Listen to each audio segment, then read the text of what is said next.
समाज में जो होता है उसको लेकर चर्चा काफी होती है। क्या आपने श्रद्धा मर्डर केस को फॉलो किया है सर? Never. आफ्ताब ने श्रद्धा के कई टुकड़े किए। मुझे ऐसे केसेस में दिलचस्पी नहीं होती बिल्कुल भी। हेमंत बिस्वा शर्मा असम के मुख्यमंत्री ने गुजरात में जाके कहा कि श्रद्धा मर्डर केस लव जिहाद है। अभी लव जिहाद क्या बला है सर, और क्या आप मानते हैं कि वो एक कंसर्न है? मैं इसके ऊपर तो एक तो बात ये है कि मैंने फॉलो नहीं किया केस को, दूसरे मैंने उनका बयान पढ़ा नहीं, मुझे उसके पता नहीं कि उन्होंने किस बैकग्राउंड में ये बात कही, और मेरे लिए ये उचित नहीं है, मैं जिस पद पे हूँ, कि मैं व्यक्तियों के दिए हुए बयानों पर अपनी प्रतिक्रिया दूँ। चलिए अगले सवाल पर बढ़ती हूँ आगे, क्योंकि आपने मुस्लिमीन पार्टी का भी नाम लिया, तो क्या आप मानते नहीं, मैंने सिर्फ नाम नहीं लिया, मैं व्यक्ति का नाम नहीं लिया, मैंने सिर्फ ये कहा जो खबर आपके जरिए हम तक पहुंची है कि वो बच्ची जिसने ये इशू रेस किया, जब उसके पिता एक पॉलिटिकल पार्टी के MIM के अध्यक्ष हो गए, उसके बाद उसने तो दस्तखत किए थे उस फॉर्म पे एडमिशन के, तो तब उसको ये ख्याल आया कि ये इशू उठाना चाहिए। मैंने केवल इतना कहा। लेकिन क्या इस देश में जो मौजूदा वक्त है उसमें मुस्लिमों को टारगेट किया जा रहा है? ये सीधा आरोप तमाम विपक्षी पार्टियां लगा रही हैं सर। आप देखिए, अब फिर आप किसी के बयान पर नहीं बोलेंगे, लेकिन हेमंत बिस्वा शर्मा गुजरात जाते हैं और कहते हैं कि सद्दाम हुसैन की तरह राहुल गांधी लगने लगे। क्या जानबूझकर मुस्लिमों का डिमोनाइजेशन? नहीं, सद्दाम हुसैन को के बारे में कुछ बोलना, वो मुसलमानों का डिमोनाइजेशन कैसे हो गया? सद्दाम हुसैन क्या मुस्लिम आइकॉन है? ये मैं नहीं समझ पाता हूं। ये इस मैं लफ्ज भी इस्तेमाल करते में मुझे डर लग रहा है, लेकिन एक ट्राइबल माइंडसेट था।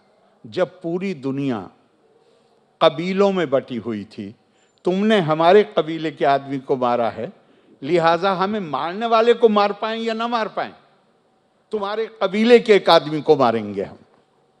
आज हमें उससे ऊपर उठना चाहिए। हर व्यक्ति अंग्रेजों के जमाने में हमारे देश में अधिकार इससे तय होते थे कि आप किस डिनोमिनेशन, किस धर्म के मानने वाले हैं। हमारा संविधान बना तो हमने दो चीज़ों से छुटकारा पाया, एक सेपरेट इलेक्टोरेट से। अब ये नहीं होगा कि केवल किसी संप्रदाय से संबंध रखने वाला व्यक्ति ही उस संप्रदाय का प्रतिनिधित्व कर सकता है। दूसरा, जिस चीज़ ने सामाजिक कमजोरी पैदा की थी, जहां जन्म के आधार पर बड़े और छोटे बनते थे, उसकी रूट में जो था फाउंडेशन, वो अनटचेबिलिटी थी। दो चीज़ों को हमने एबॉलिश किया।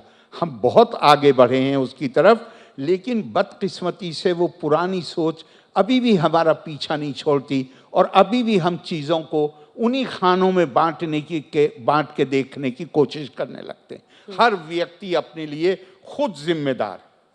मेरे अधिकार भारत के नागरिक के तौर पे हैं, इस तौर पे नहीं है कि मैं किस संप्रदाय में पैदा हुआ हूं, किस घर में पैदा हुआ हूं, किस क्षेत्र में पैदा हूं। मैं भारत का नागरिक हूं, मेरे पास बराबर के अधिकार हैं, और मुझे इस पे पूरा गर्व है।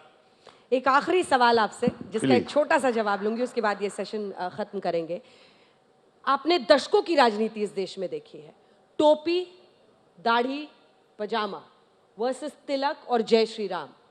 ये जो गहराई इस देश में राजनीति के लिए इस्तेमाल करने के लिए गहरी की जाती थी, वो तब गहरी थी या आज के वक्त में ज्यादा गहरी है? मैं नहीं मानता कि आज के वक्त में ज्यादा गहरी है। बदकिस्मती ये है कि आप कुछ सिंबल्स को पकड़ रहे हैं, लेकिन आप ये नहीं देख रहे कि मैंने जो अभी थोड़ी देर पहले कहा कि वो जो उपनिवेशवादी कॉलोनियल माइंडसेट था, मानसिकता थी।